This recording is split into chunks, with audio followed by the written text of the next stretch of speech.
अस्सलामुअलैकुम नाज़रीन, आप देख रहे हैं प्रोग्राम 7 से 8। मैं हूं किरण नाज। कल 10 मुहर्रमुल हराम था, हक़ व बातिल में तफरीक का दिन, इंसानियत और शैतानियत की वजाहत का दिन। कल नवासे रसूल की शहादत का दिन था, जो दर हकीकत दीन इस्लाम की सरबलंदी का दिन है। बज़ाहिर इमाम हुसैन रज़ियल्लाहु तआला अन्हु दुनिया फ़ानी से कूच कर गए, लेकिन हुसैनियत आज भी जिंदा है और जब तक क़यामत की सहर न हो हुसैनियत जिंदा रहेगी। मगर अफसोस, सजदे के इनकार से लेकर क़यामत तक यजीदियत भी साथ चलेगी, क्योंकि यजीदियत नाम है कुफ्र का, दहशत का, बर्बरियत का, लाकानूनियत का, शरपसंदी का, नाइंसाफ़ी का, अन्नानियत का, खुदाइयत के दावे का, जो कल भी था और आज भी है। चाहे वो बरे सग़ीर में मूदी हो, मशरिक़ वुस्ता में नेतन्याहू हो, या स्वीडन और नॉर्वे में बैठे वो सफ़ाक लोग जो इंसानियत, मसावात और बराबरी के दावेदार हैं, लेकिन दूसरे मज़ाहिब की बेहुरमती करते हैं। कुरान करीम जैसी अजीम किताब के नुस्खे जलाने की जसारत करते हैं, रहमतुल्लिल आलमीन के लिए नाजेबा बात करते हैं और फिर खुद को मुहज़्ज़ब दुनिया का रुकन कहते हैं। दर हकीकत यही मौजूदा दौर के यजीद हैं, जिन पर हर बाज़मीर इंसान, हैवान, चरिंद परिंद सब लानत भेजते हैं। यजीद मूदी वो जो एक तरफ ट्विटर पर कुर्बानी हुसैन को खुराजे तहसीन पेश करता है और हुसैन के नाम लेवाओं पर जुल्म के पहाड़ तोड़ता है, उसके शिमर और हुरमला जैसे सिपाही बेगुनाहों पर पैलेट गन्स बरसाते हैं। करबला का पैगाम, जुल्म के खिलाफ और मजलूम के मददगार बने रहना। आज वाक़े करबला तो याद है नाज़रीन, पैगाम हुसैन भूल गए। वाक़े करबला में कूफा वाले भी थे, जिनका सबसे बड़ा जुर्म जुल्म के खिलाफ उनकी खामोशी थी। आज हम सब, तमाम मुस्लिम उम्मा, जुल्म के खिलाफ खामोश हैं। हम क्या तारीख लिख रहे हैं, सोचना चाहिए। आइए प्रोग्राम के टॉपिक्स आपको दिखाती हूँ। कराची में मॉनसून की तबाहकारियां, इस बार गरीब का कच्चा मकान ही नहीं डूबा, शहर के अमीरजादों की भी चीखें निकल गईं। लावारिस शहर को ओन करने वाला कोई नहीं है। कराची वाले मदद को पुकार रहे हैं, लेकिन बात बयानात से आगे बढ़ती हुई नजर नहीं आ रही। बात करती हूँ तफसील से। कराची में बारिश के बाद बिजली का भी रिकॉर्ड तोड़ ब्रेकडाउन। कई इलाकों में 3-3 दिन बिजली गायब रही है। बारिश की पेशगोई के बावजूद पेश की इक़दामात क्यों नहीं उठाए गए, प्रोग्राम में इस पर भी रोशनी डालेंगे। और एवन फील्ड और अल-अज़ीज़िया रेफरेंस में नवाज शरीफ की अपीलों की समाअत कल होगी। मियाँ साहब ने हाजिरी से इस्तिस्ना की दरख्वास्त दे दी। 2 माह पुरानी medical report Islamabad high court में जमा। मरियम नवाज अदालत में पेश होंगी। इस बार पुरअमन सियासी पार्श होगा या फिर पथराव होगा? भाई कल का दिन बड़ा अहम होगा। कराची डूब रहा है, इसे बचा लेना। जो टैक्स लेना है वो बाद में लगा लेना। हवेलियां नहीं डूबी, मकान डूब गए कि खान बच गए और खानदान डूब गए। तमाम उम्र की सारी कमाई डूब गई। गरीब शहर की जब चारपाई डूब गई। गजब में आए तो पानी अजब गुजरता है, हमारे सहन से बहरे अरब गुजरता है। तमाम शहर की गलियों में आ गया भौचाल, चढ़ा हुआ है अभी बहरे गुलशन इकबाल। ठहर गया था जो रैला, गुजर गया कब का, अजीजाबाद का दरिया उतर गया कब का। ये शहर जब कभी अपनी ज़बां से फिरता है तो लालू खेत में दरियाए सिंध गिरता है। कभी हवा में कभी पानियों में रहता है। अजीब शहर है तो ग़यानियों में रहता है। बड़े बड़ों को तहफ़्फ़ुज़ बहुस्न खूबी है। मेयर की घर की इमारत अभी न डूबी है। लिबास जिनके बहुत साफ और सुथरे हैं, मकान की तीसरी मंजिल से वो न उतरे हैं। ये मशवरा है हुकूमत का है, नदी दो तुम कि अब के कार नहीं किश्तियाँ खरीदो तुम। पाकिस्तान का सबसे बड़ा रोशनियों का शहर कराची नाज़रीन अब अंधेरों की बस्ती बन चुका है। मेट्रोपॉलिटन सिटी ये कम, मोइंजो दड़ो ज़्यादा लगता है। इस लावारिस शहर में, ज़रा गौर से सुनिएगा, इस लावारिस शहर में कोई भी सियासी जमात आ जाए, जब तक उसे पूरे सिंध पर इख्तिदार नहीं मिलेगा, लगता नहीं इस शहर के मसाइल हल होंगे। इस शहर के साथ ज़ियादती अयूब खान ने शुरू की और भुट्टो साहब ने इस पर तड़का लगाया। ज़ियाउल हक ने इसे जारी रखा और फिर रही सही कसर MQM ने निकाल दी। पढ़े लिखे नौजवानों के शहर को, पाकिस्तान को उरूज देने वाले शहर की पहचान को टारगेट किलर की शनाख्त से तब्दील कर दिया है। कोटा सिस्टम हो, मुतनाज़ मर्दमशुमारी हो, ट्रांसपोर्ट के इश्यूज हो या सीवरेज का सिस्टम, कराची वालों की कोई सुनने वाला नहीं है। यहाँ तक के 30 साल के बाद कराची के अवाम ने तहरीक इंसाफ को अपनी किस्मत के फैसले सौंप कर तारीख बदली, लेकिन उन्होंने भी इस शहर के साथ वही किया जो पिछली हुकूमतें करती रही हैं। मर्दमशुमारी का मसला हो, कोटा सिस्टम का निफाज, पीटीआई ने भी माजी को ही दोहराया है। ये वो नाज़रीन बुनियादी मामलात हैं कि जिनके हल के बगैर कुछ हल नहीं हो सकता। हाल देखें ना, 4 दिन गुजर जाने के बावजूद कराची के कई इलाकों से बारिश का पानी अभी तक निकाला नहीं जा सका है। जहां से पानी चला गया है वहां सीवरेज की गंदगी है जिसने कराची वालों को, ये बेबस कराची वालों का जीना हराम करके रखा हुआ है। डिफेंस के मकीन, पानी की निकासी ना होने पर बड़ी तादाद में शहरी सीबीसी के दफ्तर पहुंचे, मुतालिबात मंजूर ना होने पर टैक्स ना देने की धमकी दी है, लेकिन क्लिफ्टन कंटोनमेंट बोर्ड के हुक्काम टच से मस नहीं हुए। सिंध हुकूमत जज्बा खैर सगाली के तहत क्लिफ्टन का पानी निकालने के लिए हर मुमकिन कोशिश कर रही है, बहुत अच्छी बात है, लेकिन जिन इलाकों में पानी साफ करना आपकी सिंध हुकूमत की जिम्मेदारी है, आपका फर्ज है, वहां कोई पूछने वाला नहीं है। सरजानी टाउन है, नया नाजमाबाद है, ओल्ड सिटी एरिया है, मंगो पीर है, सिंध हुकूमत की मदद के मुंतज़िर हैं ये इलाके। काश के उन इलाकों में भी सियासतदान, उनके रिश्तेदार, उनके मिलने जुलने वाले, उनके प्यारे रहते हों। काश, क्योंकि सोच तो नाजरीन यही आती है कि आखिर वही इलाके क्यों कि जहां पर अब पानी निकाला जा रहा है। हलीम आदिल शेख साहब मुझे प्रोग्राम में ज्वाइन कर चुके हैं, और नाजरीन ये बात सुनते हुए इस बात को याद रखिएगा कि मेरा मसला ये नहीं है कि डिफेंस के इलाकों से पानी क्यों निकाला जा रहा है।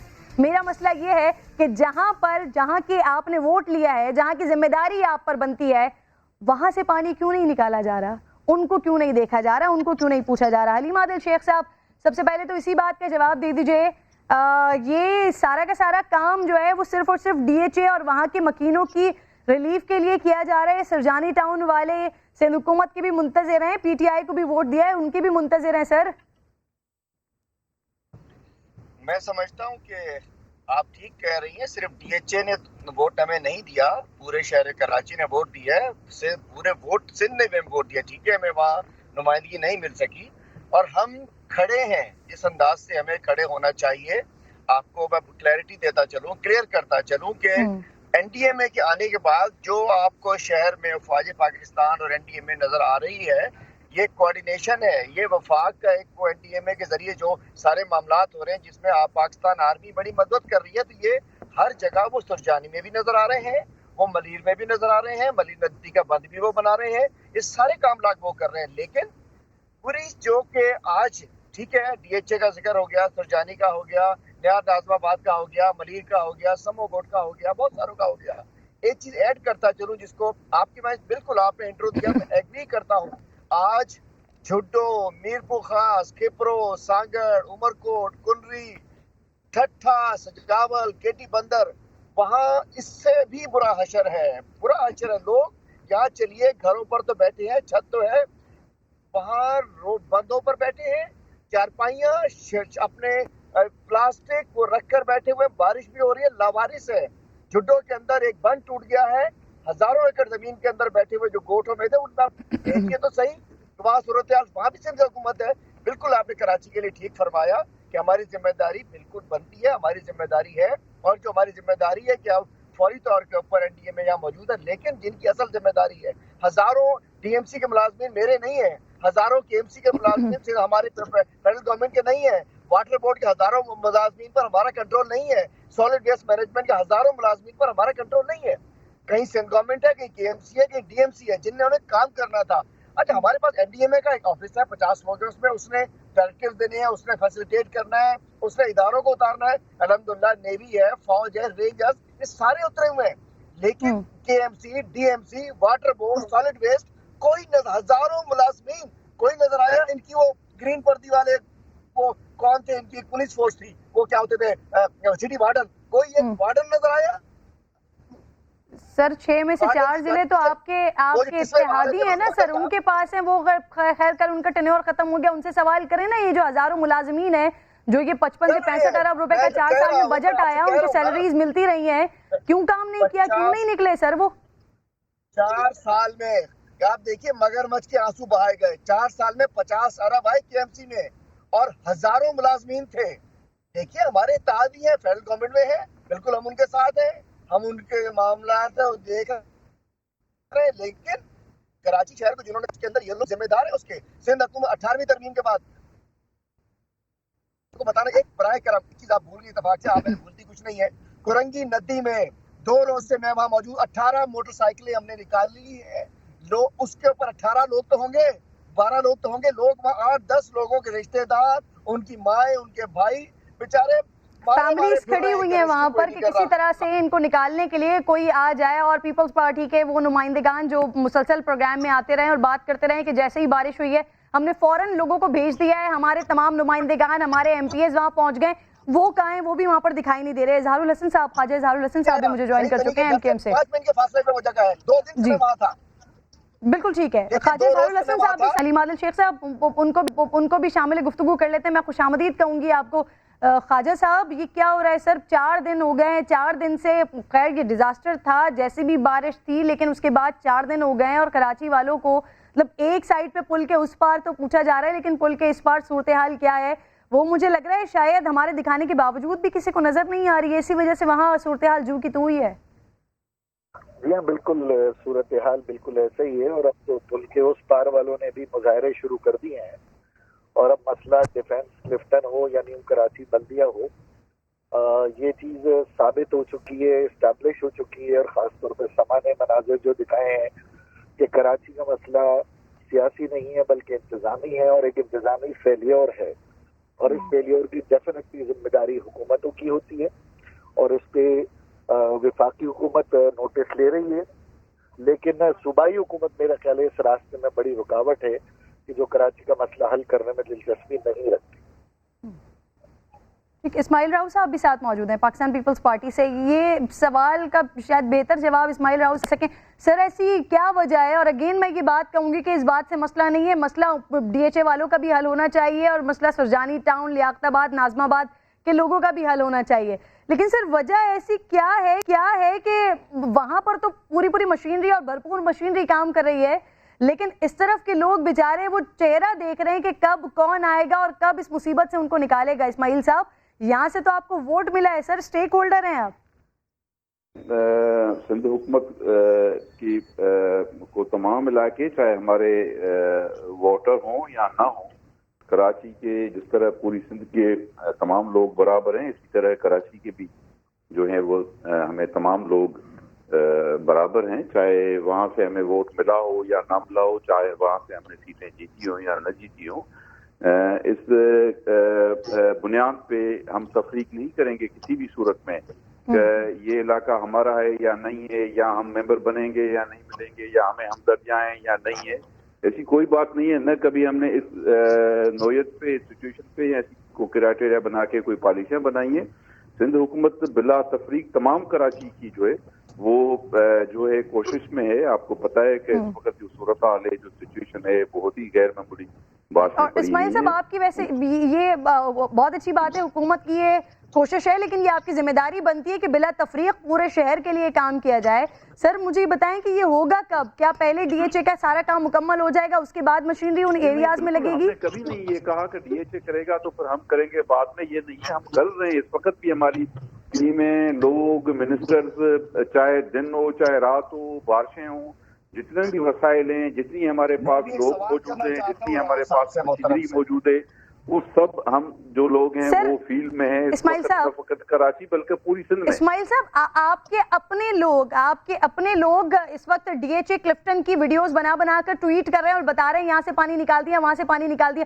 सर कोई एक आधी वीडियो आप मुझे अभी दे सकते हैं? सरजानी टाउन की दे दें, खारा दर की दे दें, मंगो पीर की दे दें, जहाँ से पानी निकाल दिया गया हो, वो ट्वीट किया हो। बहुत सारी ऐसी जगह हैं, बहुत सारी ऐसी शारा हैं, बहुत सारे ऐसे सड़कें हैं, बहुत सारे ऐसे इलाके हैं जहाँ से पानी कम हो गया है या निकल चुका है। लेकिन जो लो लाइन एरियाज हैं या जहाँ से ड्रेनेज में पानी को निकालने में मामलात हैं, मसाइल हैं, तो वहाँ जरूर ये इश्यूज अभी भी दरपेश है और हम अपने तौर पर हर मुमकिन कोशिश कर रहे हैं। हमारे पास ये कोई फर्क नहीं है कि ये किसका इलाका है किसका नहीं है। हम हर सूरत में जितने हमारे वसाइल है, और कराची में इस वक्त देखें आप बहुत सारे इश्यूज हैं, बहुत सारे मामलात हैं, बहुत बड़ा। इस्माइल साहब अभी जो मैं आपसे सवाल सर पूछने जा रही हूँ कि अभी तो उन इलाकों की तरफ आप कह रहे हैं पानी या निकल गया है, मसाइल बहुत ज्यादा हैं, तो फिर अगला सवाल तो मेरा दीवाने का ख्वाब है। लेकिन सर मुझे ये बताइए कि अभी सिंध हुकूमत ने कि अब जो बारिश से मुतासर हुए हैं, अफराद मुतासर हुए हैं, लोगों के पूरे पूरे घर डूब गए हैं, सारी जिंदगी की जमा पूंजी उनकी डूब गई है, सर माली मावनत का फैसला किया और वो कौन कौन से इलाके होंगे? बिल्कुल करेंगे, हमने सिंध हुकूमत ने फैसला किया है। और देखें ये इस वक्त जो बारिशें पड़ी हैं ये बहुत ही गैर मामूली बारिशें पड़ी हैं। न फकत कराची के अंदर नुकसान हुए हैं लेकिन पूरी सिंध के अंदर भी आप अगर देख लेंगे तो कई जो सिंध के कई अजला हैं जो पूरे के पूरे डूब गए हैं, जहाँ पूरे के पूरे फसलें और क्रॉप जो हैं खत्म हो गए, कैश क्रॉप्स खत्म हो गए। बिल्कुल आप दुरुस्त फरमा रहे हैं इस्माइल साहब, तो ये तो वजीर आला साहब सैटरडे को ये बात कर चुके थे ना, ये किया जाएगा, तखमीना लगाया जा रहा है। सर किन इलाकों का, मैं पूछ रही हूँ किन इलाकों का तखमीना लगाया जा रहा है, किस तरह से लोग हुकूमत से राब्ता कर सकते हैं, उसका कोई मैकेनिज्म है तो वो बता दें ताकि लोगों को आसानी हो जाए। तमाम पूरी सिंध का तखमीना लगाने के लिए, चाहे वहाँ किसी का जानी नुकसान हुआ हो, किसी का प्रॉपर्टी का डैमेज हुआ हो, या जहाँ क्रॉप का फसलों का नुकसान हुआ है, जो जो हुआ है वो पूरी असेसमेंट होगी। उसके बाद जाके कैबिनेट फैसला करेगी कि किस सूरत में क्या क्या रिलीफ हम दे सकते हैं, क्या हमारे पास वसाइल हैं, किस सूरत में हम लोगों को उनको रिहेबिलिटेट कर सकते हैं, फिर लोगों को अपने पांवों पे खड़े कर सकते हैं, किस किस्म की क्या मदद हम कर सकते हैं। इस्माइल साहब मेरी बेस्ट विशेस हैं सर, मेरी बेस्ट विशेस हैं आपके साथ। अल्लाह करे कि जो कोरोना में हुआ था और जो बिलावल साहब ने कहा था कि लोगों के घरों में हम राशन पहुंचाएंगे, बस वो हाल ना हो इस इमदाद का। मैं सर आती हूँ जी जी देखें किरण साहब, हमने यकीनन सब लोगों तक राशन नहीं पहुंचाया होगा, यकीनन कई लोग हमसे रह गए होंगे, लेकिन ये नहीं है कि हमने राशन नहीं पहुंचाया, हमने राशन पहुंचाया और खामिश से पहुंचाया, बिला वो प्रोपेगेंडा किए हुए, फोटो निकलवाए बगैर, फिल्में बनवाए बगैर, वीडियोस बनवाए बगैर हमने राशन पहुंचाया। बिल्कुल ठीक है इस्माइल साहब। हलीम साहब आप इस पे कोई कमेंट करना चाह रहे थे? मैं एक सवाल करना चाह रहा हूँ राव साहब से। राव साहब मुझे बताइए कि कोरंगी में 18 मोटरसाइकिलें हमने निकाली है, 12-15 लोग वहाँ डूबे हुए हैं और उनको निकालने के लिए कोई रेस्क्यू टीम नहीं पहुंची। कोरंगी क्रॉसिंग के ऊपर पूरे शहर के लोग हैं और जब ये पानी आ रहा था तो क्यों रेड अलर्ट जारी नहीं किया गया? दूसरा मैं सवाल करना चाहता हूँ, ये मुझे बताइए, जुड्डो में पूरे शहर के शहर डूबा हुआ है, लोग बंदों के ऊपर है, फ्यूप्रो में लोग बंदों के ऊपर है, सांगड़ में लोग बंदों के ऊपर है, उमरकोट में बंदों के ऊपर बैठे हैं, घरों से बाहर बैठे हैं। अभी तक ना कोई टेंट पहुंचा, ना कोई राशन पहुंचा, ना कोई खाने की जगह पहुंची। ठट्ठा में मतलब कब जाएंगे, कब इमदाद करेंगे? ठीक है कराची की बात होगी, डीएचए चूंकि मीडिया जाता है, वीआईपी लोग हैं, आप सब लोग वहां रहते हैं डीएचए में, मैं नहीं रहता हूँ वहाँ, लेकिन सुरजानी को भूल गए, मलिर को भूल गए, कोरंगी को भूल गए, आप तो खिपरों को, मीरपुर खास को, उमरकोट को, मतलब सांगड़ को, कुंडरी को, ठट्ठा को, सजावल को भी भूल गए। लोग बंदों के ऊपर बैठे आपका इंतजार कर रहे हैं। हलीम साहब समझ गए, आपका सवाल समझ गए सर, समझ गए आपका सवाल, जवाब ले लें इस्माइल साहब। जी मैं हलीम साहब को ये बताता चलूं कि हमने किसी को नहीं भूला, शायद उनको पता नहीं है, वो बैठे हुए हैं इसलिए उनको पता नहीं है कि क्या क्या हो रहा है। और ये जो बात कह रहे हैं कि तमाम अजला में इस वक्त भी, मैं खुद इस वक्त फील्ड में हूँ, मैं खुद कल भी एलबीओडी पे था और आज भी मैंने कोई 20-30 जो है विलेज और मुख्तलिफ जो इलाके हैं डिस्ट्रिक्ट बदीन के वो विजिट किए हैं। जहाँ जहाँ जरूरत है जो हम कोशिश कर रहे हैं लोगों को, जहाँ अगर राशन की जरूरत है तो हम राशन पहुंचा रहे हैं, जिनको रेस्क्यू करने की जरूरत है तो हम रेस्क्यू कर रहे हैं। हमारी पूरी टीमें, चाहे वो हमारा एमपी हो, चाहे हमारा मिनिस्टर हो, चाहे हमारी डिस्ट्रिक्ट एडमिनिस्ट्रेशन हो और तमाम हमारी जो लाइन डिपार्टमेंट्स हैं, वो तमाम फील्ड में इस वक्त भी बारिश के मौजूद होते हुए भी जो भी है सूरताल, हम इस वक्त तमाम सिंध के लोगों के, हाँ यकीनन बारिशें बहुत ज्यादा हैं, गैर मामूली हैं, कहीं ब्रीज भी हुए हैं, कहीं कैनाल भी टूटे हैं, कहीं सीम नाले भी टूटे हैं और उनको हम फिल करने की भी कोशिश कर रहे हैं। कई हमने ब्रीज बंद किए हैं। ठीक है इस्माइल साहब, जो आपने बताया कि पहले ये तखमीना लगाया जाएगा, उसके बाद कैबिनेट डिसाइड करेगी कि किस तरह से इसको कंपनसेट करना है। ख्वाजा इजहारुल हसन साहब, सर अगर कोई एक गरीब शख्स जिसके घर बार डूब गए हैं, जिसकी जमा पूंजी डूब गई है, वो अगर दोबारा से कोशिश करता है अपने पैरों पर खड़ा होने के लिए, तो क्या करे वो? अगली बारिश का फिर इंतजार करे कि दोबारा ये बारिश आए और दोबारा डुबाकर इसका सब कुछ लेकर चला जाए? क्या अगले साल भी हम ऐसे ही बैठ के प्रोग्राम कर रहे होंगे? अब तो आप विफाक में हैं, वहाँ पे कोटा सिस्टम की भी बात होना शुरू हो गई है, मर्दमशुमारी दोबारा होकर नहीं दे रही है। हल क्या है कराची का? देखिए, सबसे पहली बात तो जो वजीर साहब ने बयान दिया है, मैं समझता हूँ ये वजीर हैं, यूसी चेयरमैन नहीं है। इन्हें तो बड़ा मुदल्लिल जवाब देना चाहिए था, बड़े ठोस इक़दाम देने चाहिए था। हम ये कर रहे हैं, वो कर रहे हैं, ये कर रहे हैं, ये नहीं होता। बताएं कि भाई कहाँ क्या किया है।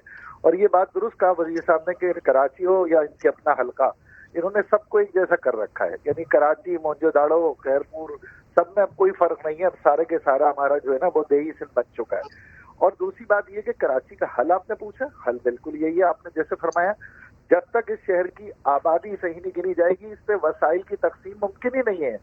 जब तक इस शहर की 20 मल्टीपल सिविक एजेंसीज को खत्म नहीं किया जाएगा, ये बनाना रिपब्लिक ही बना रहेगा। जब तक इस शहर को ओन करने वालों के पास फैसले नहीं होंगे, चाहे वो कारोबारी तबका हो, चाहे वो मीडिया हो, वकला हो, सियासतदान हो, ये वहां से अपने हलकों से आकर कराची की ये कभी भी केयर नहीं कर सकते। इनकी कोई खतरा नहीं है, इनकी एमएनए एमपीएशिप को कोई खतरा नहीं है। ये तो एक मसनूई अददी अक्सरियत की बिना पर कराची के वसाइल को लूट रहे हैं। और आखिरी हल कराची का ये है कि जो आपने कहा विफाक में अभी एनडीएमए और एफडब्ल्यू आई थी ना, तो कितना पतंगे लग गए, कितना जो है ना आग लग गई हुकूमत को। भाई आपको तो वेलकम करना चाहिए, आप तो और इदारों को भी वेलकम करें, पोर्ट्स को भी वेलकम करें, नेवी, आर्मी, रेंजर्स पूरे शहर को बचाने में लगी हुई है। तो आपको बेचैनी परेशानी किस बात की होती है? इख्तियारात, 18वीं तरमीम का रौनक कब तक रोते रहेंगे? आज तो न्यू कराची से डिफेंस तक सब डूबा हुआ है। ये साबित हो गया है कि कराची का एक एडमिनिस्ट्रेटिव फेलियर है, जो सूबाई हुकूमत को, विफाकी हुकूमत को और हमारे इदारों को बैठकर इसको हल करना होगा। ठीक है। अच्छा ख्वाजा सहारुल हसन साहब, एक चीज पर ठीक है, हम सिंध हुकूमत पर भी तनकीद कर लेते हैं, हम मेयर की परफॉर्मेंस पर भी तनकीद कर लेते हैं। आपकी तरफ लेकर आ रही हूँ हलीम साहब ये सवाल कि एक चीज जो मर्दमशुमारी है, ये तो आपके पास है ना, ये काम तो विफाक ने करवाना है, इसमें तो 18वीं तरमीम का भी रोना नहीं है, मेयर की परफॉर्मेंस का भी रोना नहीं है। सर ये भी नहीं हो के दे रहा है, और ज्यादातर गालिब इम्कान यही है कि सबसे बड़ा कराची का हल भी यही है कि सही तरीके से पहले गिनती हो जाए कि इस शहर की असल तादाद है क्या। इसका भी जवाब देता हूँ। और मैं कोटा सिस्टम को, चूंकि आपने बात की तो मैं बताता चलूं कि कोटा सिस्टम में वो नहीं है, शायद आप उसको समझ नहीं पाई। कोटा सिस्टम जब तक 2/3 मेजॉरिटी नहीं हो सकती है, कोटा सिस्टम को तब्दील नहीं किया जा सकता। कोई अपने कलम से इमरान खान साहब नहीं कर सकते। ये होता है था कि जब भी फेडरल की जॉब्स आती थी, हर जॉब के स्टार के साथ एक नोटिफिकेशन निकालना पड़ता था कि जी इन जॉब्स के लिए कोटा सिस्टम को कंटिन्यू किया जा सकता है। अब वो हर जॉब के लिए निकालना पड़ता था, तो ये नहीं था। ये गलतफहमी क्रिएट की जा रही है। कोटा सिस्टम जो कि 73 में लेकर आए हैं भुट्टो साहब, जब तक 2/3 मेजॉरिटी ना हो, उस कोटा सिस्टम को हम खत्म नहीं कर सकते। ये कोटा सिस्टम लागू नहीं किया गया है, ये तो मजबूरी है, क्योंकि 2/3 मेजॉरिटी हमारे पास नहीं है। एक तो मैं ये आपको क्लैरिटी दे दूं, और दूसरी बात यह है कि बिल्कुल ये जो मर्दमशुमारी का इशू है, ये बहुत अहम इशू है। लेकिन जब ये बात आई, जब उसका रखा गया, पता चला कि जी चूंकि पहले भी बहुत सारे डिलेज हुए थे, तो वैसे ही मर्दमशुमारी 2022 में बनती है। उसको बात को आगे बढ़ाते बढ़ाते कि जी एक सैंपल को ले लें, सैंपल को ले लें, अगर सैंपल को ले लेते बहुत सारे आईनी मामला खड़े हो सकते थे। इसलिए मैं समझता हूँ कि चूंकि 2022 में दोबारा मर्दमशुमारी ड्यू हो चुकी है, तो मुझे लगता है कि कोई ना कोई बेहतर रास्ता निकलेगा। जैसा कि कोटा सिस्टम को एक कंफ्यूजन क्रिएट किया गया, वैसे इसमें क्रिएट किया गया है। लेकिन जो ख्वाजा साहब ने फरमाया बिल्कुल ठीक है। वजीर साहब ने मेरे सवाल का जवाब नहीं दिया। मैंने उनसे कहा था सिर्फ बता दीजिए कहाँ आपने क्या किया। हल यह कि इन्होंने कहीं कुछ नहीं किया, सिवाय इसके कि जी रात को निकलो गाड़ी के ऊपर और ट्वीट्स कर दो, ये रोड साफ, ये रोड साफ, ये रोड साफ, हलीम ये रोड साफ। साहब, मिड ऑफ 2020 सर जो बारिश हुई है, डिजास्टर बारिश हुई है, शहर का क्या हाल हो गया, आप खुद इसका नोहा पढ़े हैं बैठकर। 2021 में अगर मानसून का इसी तरह का स्पेल आता है, इसी तरह से शहर बहता है, फिर भी हम 2022 तक का इंतजार करें, तो सर हल के लिए, और अगर मुस्तकिल हल भी यही है, तो क्या अर्ली करने में कोई कबाहत है क्या? मेरी बात की, जब मैं जवाब दूं। अब देखिए, ये जो इस वक्त प्राइम मिनिस्टर ने एनडीएमए को ऑर्डर्स किए, उसके बाद सुप्रीम कोर्ट का ऑर्डर आ गया। अब जो कमेटी बनी है ना, सुप्रीम कोर्ट के ऑर्डर के बाद अगर कमेटी ना बनती तो हमें खुद ही करना था सारा कुछ, क्योंकि एनडीएमए, सुप्रीम कोर्ट ने कहा था कि हम सारा काम एनडीएमए को दे देंगे। अब देखिए 6 कामों को प्रायोरिटाइज, इस वक्त तो फौरी तौर पर रेस्क्यू रिलीफ आ गया, रिहेबिलिटेशन, लेकिन 6 काम प्रायोरिटाइज किए हैं। इंशाल्लाह 2021 में कुछ नहीं होगा, क्योंकि फेडरल गवर्नमेंट अपना काम शुरू कर चुकी है। उसके अंदर हमने नालों की सफाई करानी है, हमने कूड़ा करकट उठवाना है, हमने रोड्स को ठीक करना है, हमने K3 का करना है, K4 का करना है, ट्रांसपोर्ट को करना है। ये 6 कराची के मर्ज है, 6 कैंसर है। इंशाल्लाह ये फेडरल गवर्नमेंट करा के देगी सेंट्रल गवर्नमेंट के साथ मिलकर। और हम सर आपके साथ भी बेस्ट विशेष हैं सर, कराची के लिए विफाक के साथ भी बेस्ट विशेष है कि अल्लाह के वास्ते वो सिंध गवर्नमेंट करे या विफाक करे, कुछ तो करे सर इस शहर के लिए। आप दोनों मेरे साथ ही रहिएगा। सिर्फ सिंध गवर्नमेंट का ही यहाँ पर गलतियां नहीं है या उन्हीं की जानिब से इस तरह के काम है कि ये शहर बर्बादी के दहाने पर है, बल्कि मेयर साहब के भी क्या काम रहे हैं। बड़ा रोध होकर गए हैं वो जाते हुए, लेकिन उनका टेन्योर पूरा हुआ है और वो क्या कर सकते थे जो कुछ उन्होंने नहीं किया है। सर इस पर भी बात कर लेते हैं।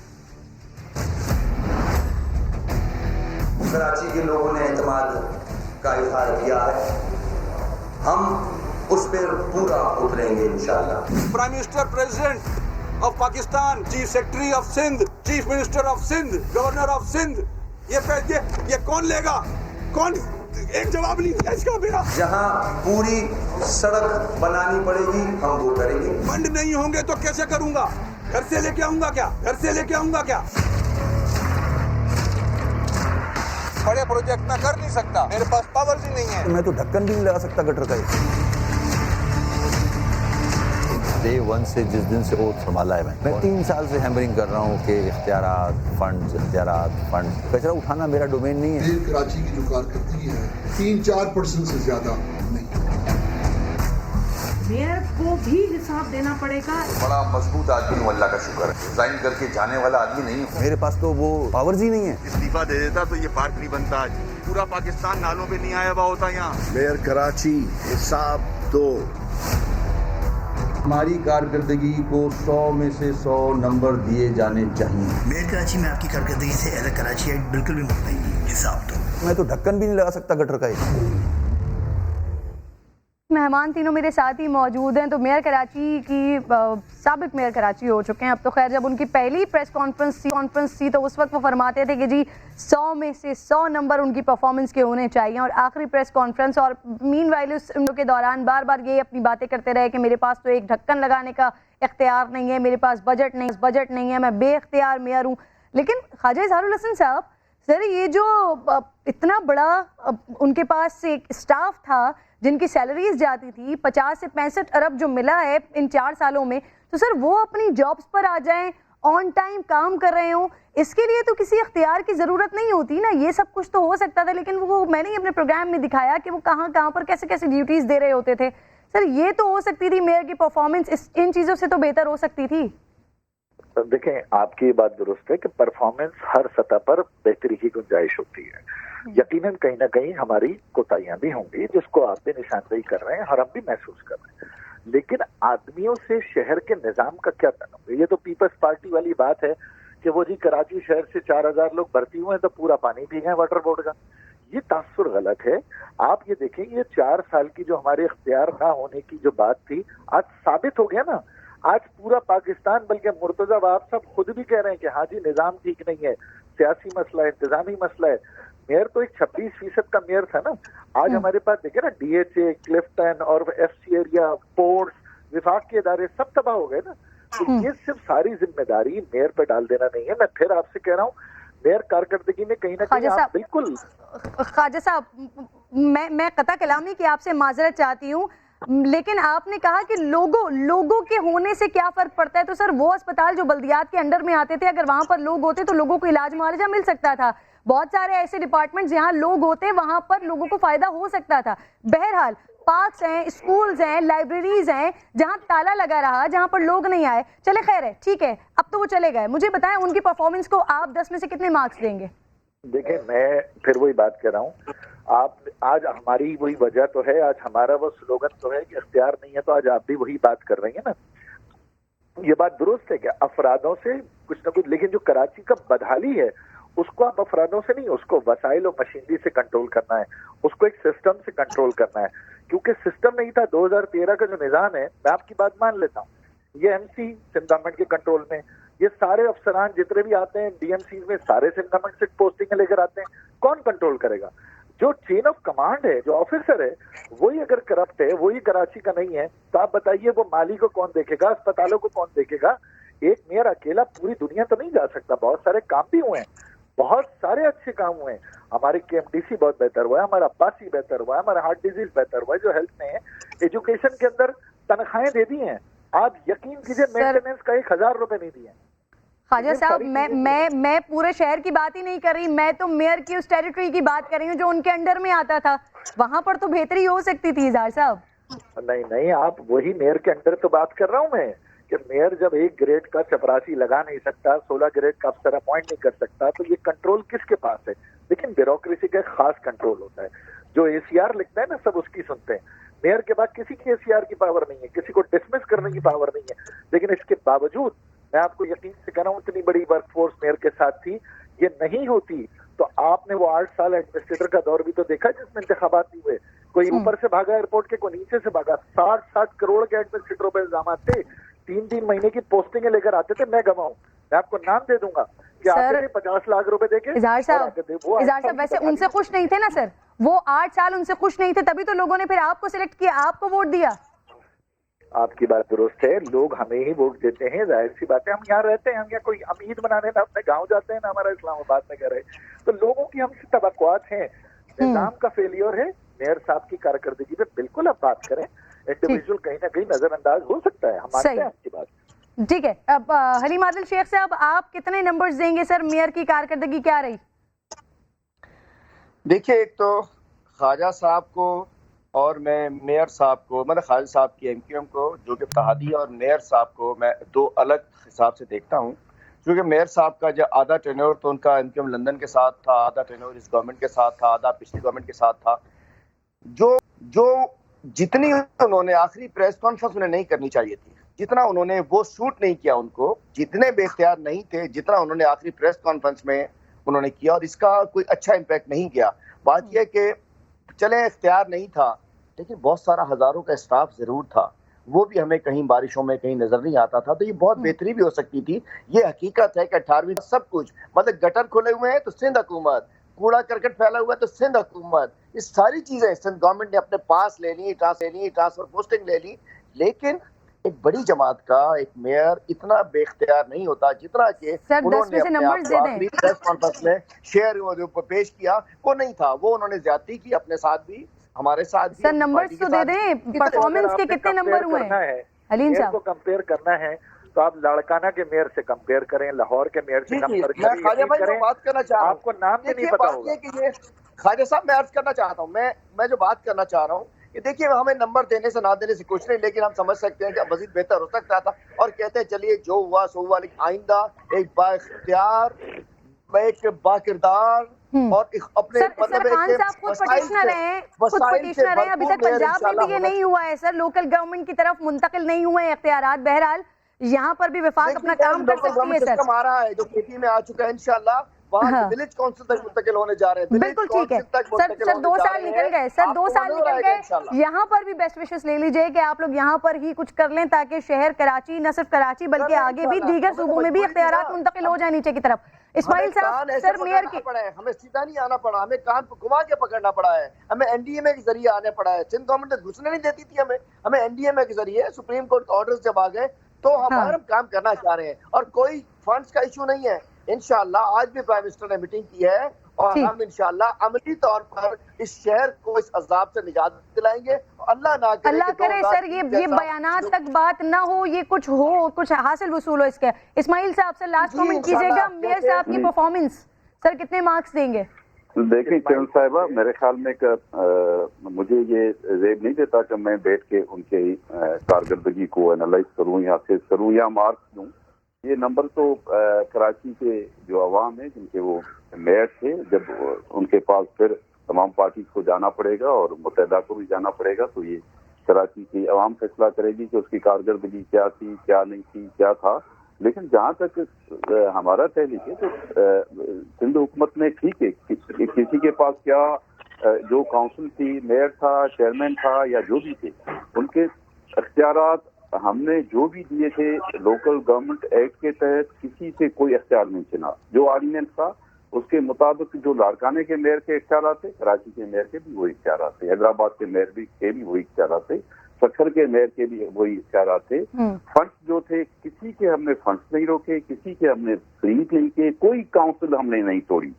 ठीक है, काम किसने कितना किया नहीं किया ये अलग बात है, लेकिन कोई काउंसिल हमने अब ये बैठ के हमें नसीहत कर रहे हैं, जिन्होंने कह रहे हैं कि जी वो KPK और फलाना, जिन्होंने पंजाब में 2 साल पहले ही तमाम लोकल गवर्नमेंट के इदारे तोड़ दिए, किसी को चलने नहीं दिया, जिन्हें इस्लामाबाद मेयर को भी बेचारे को हाई कोर्ट से जाके लीव लेना पड़ेगा, कोर्ट से आर्डर लेना पड़ा, इन्होंने उसको डिसमिस कर दिया।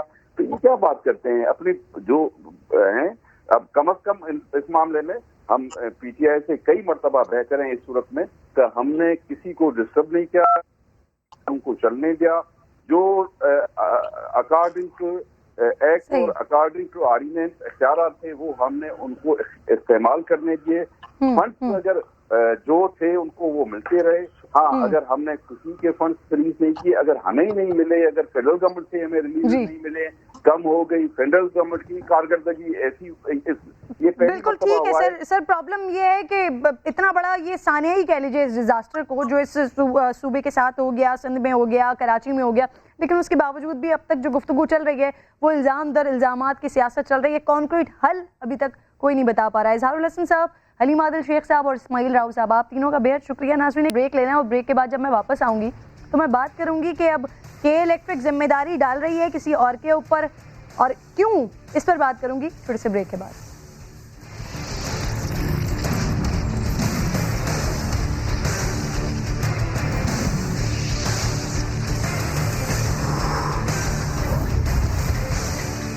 वेलकम बैक जी। के इलेक्ट्रिक ने शहर में लोड शेडिंग की जिम्मेदारी हुकूमत और नेपरा पर डाल दी है। शो कॉज नोटिस के जवाब में फर्नेस ऑयल की कमी, गैस सप्लाई मुआहदा और टैरिफ का बर वक्त मुकर्रर न होना लोड शेडिंग की वजह है, जिसके लिए नेपरा जिम्मेदार है।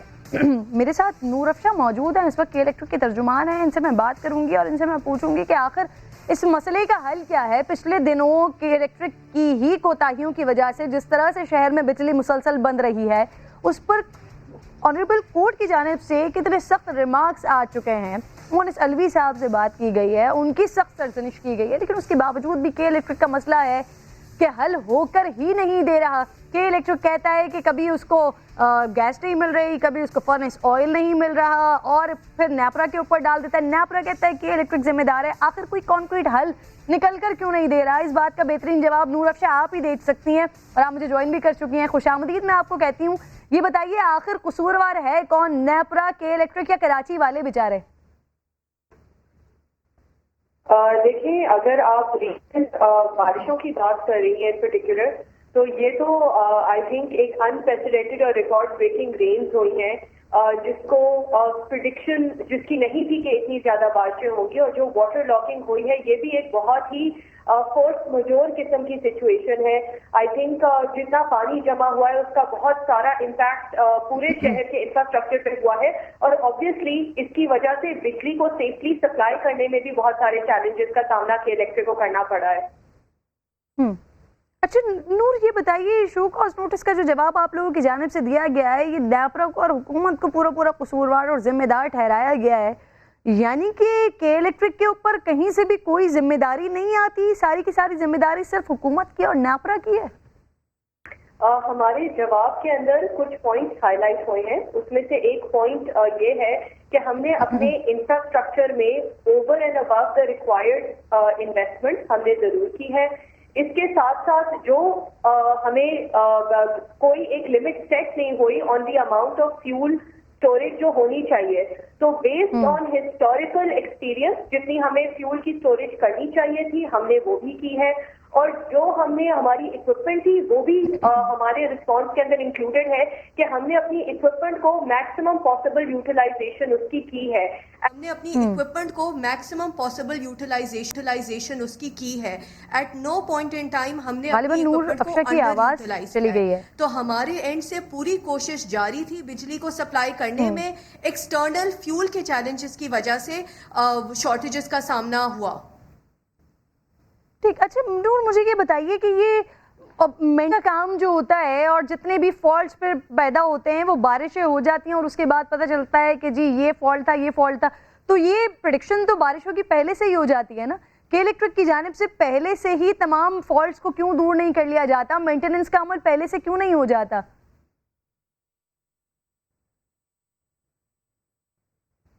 बिल्कुल किरण, हम एक एनुअल प्रिवेंटिव मेंटेनेंस का प्रोसेस करते हैं, वो हर साल होता है।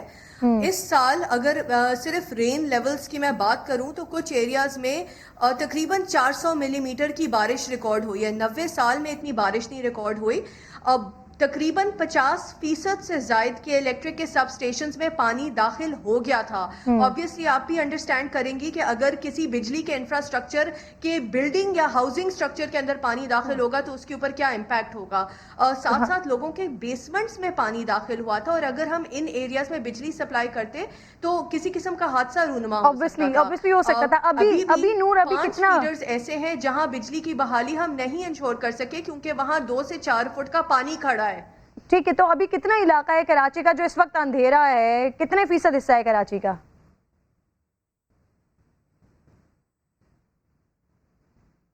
किरण, 95% कराची में बिजली बहाल की जा चुकी है। At this point in time हमारी टीम्स अगर किसी एरिया में कोई लोकलाइज्ड फॉल्ट है तो उसको एड्रेस कर रही हैं।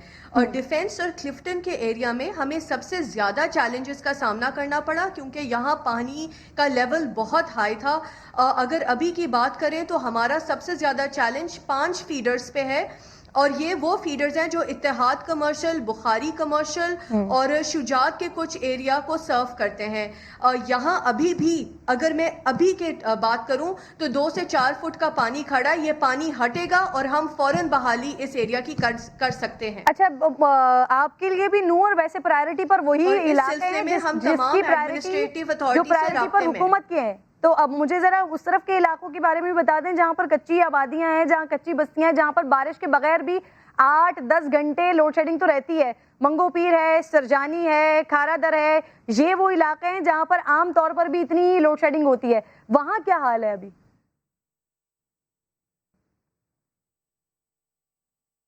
किरण, एक बहुत ही इंटरेस्टिंग सिचुएशन ये थी कि पूरे कराची की बिजली बहाल तकरीबन हो गई थी, लेकिन अभी तक डिफेंस और क्लिफ्टन के कुछ एरियाज़ में बिजली बहाल नहीं हो सकी क्योंकि यहाँ पानी के मसाइल और खड़े पानी के बहुत सारे चैलेंजेस थे। अगर दूसरे शहरों में बात करें तो वहाँ हमारी टीम्स ऑलरेडी लोकलाइज फॉल्ट्स को एड्रेस करने में मसरूफ़ अमल है। फीडर लेवल रेजोल्यूशन वहाँ इंटायरली कंप्लीट हो चुका है। और आपने जिक्र किया लोड शेडिंग का। लोड शेडिंग देखिए नेशनल पावर पॉलिसी के तहत की जाती है जो कि एक नेशनल लेवल की पॉलिसी है। तमाम डिस्ट्रीब्यूशन कंपनीज अक्रॉस पाकिस्तान इसे फॉलो करती हैं। इसका ताल्लुक बिजली की चोरी से है। ठीक है, बहुत बहुत शुक्रिया नूर, आपने टाइम दिया। साथ मौजूद नूर अफशा के मुताबिक तो इस वक्त 5% कराची का इलाका है और जो पुल के उस पार का इलाका है कि जहाँ पर बिजली अभी नहीं है। बाकी 95% कराची वालों को बिजली मैसर है। अल्लाह जानता है कि बिजली मैसर है भी या नहीं है। अगले टॉपिक की जाने बढ़ी हूँ नाज़रीन, और इलाज की गर्ज से लंदन गए हैं बड़े मियाँ साहब। इनकी वापसी 9 माह बाद भी मुमकिन नहीं हो सकी है। कल इस्लामाबाद हाई कोर्ट में एवनफील्ड और अल-अज़ीज़िया रेफरेंस में नवाज शरीफ की अपीलों पर समाअत होनी है। मियाँ नवाज शरीफ ने हाजिरी से इस्तिस्ना की दरख्वास्त जमा करवा दी है जिसके मुताबिक कोरोना की वजह से इलाज में ताख़िर हुई है। ताहाल सफ़र की उनको इजाज़त नहीं मिली है। अगर डॉक्टर्स इजाज़त दें तो पहली फ़्लाइट से वापस आ जाएं। फिर वो ये भी कहते हैं कि पंजाब हुकूमत को मेडिकल रिपोर्ट समेत तमाम दस्तावेज़ात फराहम की हैं, लेकिन उन्होंने तयशुदा मनसूबे के तहत ज़मानत में तौसी की दरख्वास्त मुस्तरद कर दी है। फैसला चैलेंज करना चाहता था अगर वकील ने मशवरा दे दिया कि अदालत में खुद पेश हुए बगैर फैसला चैलेंज करने का कोई फ़ायदा नहीं होगा। आज दरख्वास्त के साथ मियाँ साहब की वही 2 माह पुरानी मेडिकल रिपोर्ट भी जमा करवाई गई है जो नून लीग पहले भी कई फोरम्स पर पेश कर चुकी है। 26 जून की इस रिपोर्ट के मुताबिक लॉकडाउन के बाद नवाज शरीफ साहब के दिल का इलाज होना है और तब तक उन्हें रोज़ाना चहलकदमी करनी है। साथ ही नाज़रीन, आज मरियम साहिबा के वकला ने कल की समाअत मुलतवी करने के लिए दरख्वास्त दायर कर दी है, जबकि मरियम बीबी और कैप्टन सफदर कल ज़ाती हैसियत में अदालत पेश होने जा रहे हैं। कारकुनों को भी बुलाया गया है। ये माजरा क्या है? क्या अब एक और सियासी पार शो होने जा रहा है? इस पर बात करूंगी। एक और अहम बयान, राना सनाउल्लाह साहब कह रहे हैं कि मियाँ साहब की वापसी का फैसला APC में होगा, लेकिन मरियम नवाज की शिरकत के हवाले से ताहाल फैसला नहीं हुआ है। आज शाहिद खाकान अब्बासी साहब ये कह रहे हैं कि मरियम बीबी मुतहर्रिक हैं, पार्टी की नायब सदर हैं, वो सियासत में अपना किरदार अदा करती रहेंगी। आखिर नवाज शरीफ साहब की वापसी का फैसला APC क्यों करेगी? और जब इतना अहम फैसला एपीसी ने करना है तो फिर मरियम नवाज साहिबा की शिरकत का अब तक हतमी फैसला क्यों नहीं हो सका है? मुझे उस्मा बुखारी साहिबा ज्वाइन कर चुकी हैं, मैं आपको खुशामदीद कहूँगी प्रोग्राम में। सबसे पहले तो मुझे ये बता दीजिएगा, नवाज शरीफ साहब की दरख्वास्त के मुताबिक वो पंजाब हुकूमत को तमाम दस्तावेजात दे चुके हैं, तो फिर आज अदालत में 2 माह पुरानी रिपोर्ट क्यों जमा करवाई गई है? 2 माह में मियाँ साहब ने किसी डॉक्टर से रुजू नहीं किया है, और उसमें अगर किया है तो नई मेडिकल एडवाइस अदालत में क्यों नहीं पेश की गई? बहुत शुक्रिया किरण। पहले तो गुजारिश ये है कि एक रिपोर्ट नहीं, इस वक्त तक जब से मियाँ साहब बाहर तशरीफ लेके गए हैं कोई 8 रिपोर्ट्स जो हैं वो जमा कराई जा चुकी हैं, और वो ड्यूली वेरीफाइड होती हैं, नोटरी पब्लिक से सर्टिफाइड होती हैं, और उसके बाद वो जो है वो हमने इनको पंजाब हुकूमत को भी दी। उसमें आखिरी रिपोर्ट 2 महीने पहले की है, सही है? जी मैं जरा गुजारिश कर लूँ, अगर आप मुझे बात पूरी करने देंगी तो आपको शायद अगले सवाल की जरूरत ना पड़े। और हम जो लाहौर हाईकोर्ट का फैसला था उसके अंदर भी यही कहा गया था कि हमें रिपोर्ट्स जो है पीरियोडिकली जमा करानी है, जो हम जमा करवाते रहे। लाहौर हाईकोर्ट में भी जमा होती रही और पंजाब गवर्नमेंट को भी भेजी। ये जो जून की रिपोर्ट की आप बात कर रही हैं, ये उनकी वो रिपोर्ट्स हैं जो लेटेस्टली हमने हासिल भी की थी, जो मैंने जैसे कहा कि तमाम कानूनी जो जवाबित हैं उनके तहत वो उस पर पूरा उतरती हैं। इसको एक ऑफिशियल डॉक्यूमेंट आप कह सकती हैं, जो कोर्ट में प्रेजेंट करने के लिए भी डॉक्यूमेंट्स की कुछ चीजें होती हैं, लेकिन बहुत सारी और चीजें जो हैं वो भी कोर्ट के अंदर जो है वो पेश की जा सकती हैं। पर गुजारिश यह है कि अमजद परवेज साहब जो हमारे वकील हैं, वो वकला हजरात, चूंकि मैं खुद वकला फैमिली से ताल्लुक रखती हूँ, वकला हजरात 1 महीने की जो उनकी लीव होती है वो गर्मियों की छुट्टियों पर जाते हैं। अमजद परवेज साहब 5 तारीख तक छुट्टी पर हैं। इस वजह से जो है वो हमने दरखास्त की है कि 5 तारीख तक जो है वो इसको मुलतवी कर दिया जाए, और नवाज शरीफ साहब का पूरा जवाब जो है वो अदालत के अंदर पेश कर दिया गया है। इंशाल्लाह उसके ऊपर जो है वो अदालत में बात भी होगी। अल्लाह ताला नवाज शरीफ साहब को सेहत और तंदुरुस्ती दे। मुझे बताइए, नवाज शरीफ साहब की वापसी का फैसला ये एपीसी क्यों करेगी? और जब ये इतना अहम फैसला है तो फिर मरियम बीबी वो मुतारिक हो चुके हैं, दोबारा एक्टिव हो चुके हैं सियासत में, उनकी एपीसी में शिरकत अभी ये गुम का शिकार क्यों है? नहीं, ऐसा नहीं है करण। देखिए, तमाम एपीसी से पहले जो है रहबर कमेटी को मिलना है, और उस रहबर कमेटी ने एजेंडा सेट करना है, और उसके बाद उसने ही डेट का अनाउंसमेंट करना है कि एपीसी किस दिन होगी, और उसके बाद तमाम पॉलिटिकल पार्टीज अपने अपने वफद तरतीब देंगी। और नून लीग जो है जब अपना वफद तरतीब देगी तो यकीनन वो मरियम नवाज साहिबा को अगर उसके अंदर शामिल करेंगी तो वो जरूर वहां जाएंगी। इस पर कोई इस रहबर कमेटी के एजेंडे में नवाज शरीफ साहब की वापसी के हवाले से भी डिस्कस होगा क्या? जी, अभी तक तो जैसे मैंने कहा कि अभी रहबर कमेटी की चूंकि मीटिंग होनी है, इसके ऊपर एजेंडे पे बात होनी है। एजेंडे के ऊपर मुख्तलिफ चीजें जो है वो रखी होती हैं। एक तो ये मैं बता दूं कि मियाँ साहब जो है वो, जैसे उन्होंने खुद भी कहा कि उनको मुल्क से बाहर रह के कुछ सुकून में नहीं बैठे हुए हैं, ना उनको शौक है मुल्क से बाहर रहने का। वो एज अर्लीस्ट एज पॉसिबल वापस आना चाहते हैं, और जब मियाँ नवाज शरीफ आएंगे तो सिर्फ एपीसी नहीं, फिर पूरा मुल्क जो है वो मियाँ साहब को रिसीव करने के लिए जो है वो उसके एजेंडे पे होगा, पूरे मुल्क के एजेंडे पे होगा कि हमें नवाज शरीफ साहब को रिसीव करना है। सो इसलिए ये जो है वो खाली एपीसी का एजेंडे की बात नहीं है, ये पूरे मुल्क का एजेंडा है। क्योंकि अब लोग पुकार रहे हैं पुराने पाकिस्तान को। आप कराची वालों से, मैंने अभी ट्वीट भी किया था, मैं आपसे भी पूछना चाहती हूँ किरण कि कैसी लगी कराची वालों को तब्दीली? आप लोगों ने बहुत शौक से लाइनों में, बहुत लंबे लंबे से, जो हमेशा डिफेंस वालों का वो नहीं था, आप लोगों ने लाइनों में लग के वोट दिए, और आज आपको कोई नुमाइंदा नजर आता है ग्राउंड के ऊपर? आपने किसी एक नुमाइंदे को देखा? आरिफ अलवी साहब 2 फुट का जो है वो पानी भी नहीं होता था तो कश्ती लेके निकल जाते थे। आज उनको ख्याल नहीं आ रहा कि उनके लोग जो हैं उनके साथ क्या हो रहा है, पॉश एरियाज में क्या हो रहा है, कि माड़ी की और सरजानी के इन इलाकों की तो मैं क्या बात करूं। ठीक है, तो उस्मा, जो मैं आपकी जरा पहली बात की तरफ आपको लेके जाना चाहती हूँ, क्या इस एपीसी में और ये रहबर कमेटी की मीटिंग में ये डिस्कस होगा कि नवाज शरीफ साहब की वापसी कैसी होनी चाहिए? देखिए, ये भी हो सकता है, यकीनन पीएमएलएन के कायद हैं वो, और हमारी हर सियासत की हर चीज किरण उनसे शुरू होती है और उन्हीं पे खत्म होती है। तो हम कोई भी सियासत करेंगे उसमें पहला एजेंडा मियां नवाज शरीफ होंगे। ठीक, अच्छा उस्मा, कल इस्लामाबाद में क्या होने जा रहा है? कोई क्या सियासी पावर शो होने जा रहा है, स्पेशली नैब के दफ्तर में? कतन नहीं, ये आपसे किसने कह दिया? एक तो नैब के दफ्तर में है ही नहीं, नैब के दफ्तर की तरह, सॉरी माफ कीजिएगा जी, नैब के दफ्तर के बाहर तो है ही नहीं, चूंकि इस्लामाबाद हाईकोर्ट में पेशी है।